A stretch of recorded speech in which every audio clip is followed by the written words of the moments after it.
Mercury, இந்த பாதரசம், இதில் இந்த நிலக்கரியிலிருந்து உருவாகும் பாதரசம் நீர்நிலைகளில் கலப்பதன் காரணமாக கடல்வாழ் உயிரினங்களில் அது படிகிறது.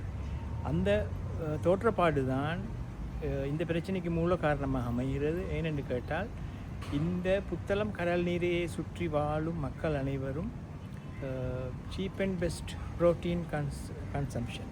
அந்த வகையில் ஏனைய புரத மூலகங்களை விட மிக இலகுவாக மிக மலிவாக கிடைப்பது தான் மீன், இறால், நண்டு போன்ற இந்த பிரதேசத்திலே இந்த கடல் நீர் ஏரியில் உருவாகும். எனவே அதை நம்பி மட்டும் இருப்பதால் தான் இந்த பிரச்சனை அதிகரிக்கிறது. அதுதான் இதற்கான மூல காரணம்.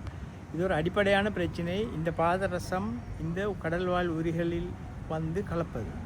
எனவே இது ஒரு முக்கியமான பிரச்சனை. நுரைச்சோலையிலிருந்து உருவாகும், கரியிலிருந்து உருவாகும் ஒரு முக்கியமான ஒரு பிரச்சனையாக இதை காணலாம். இதிலே கவனம் எடுக்க வேண்டியது, இதுக்கு சரியான ஒரு தீர்வை தர வேண்டியது அரசாங்கத்தின் பொறுப்பாகும்.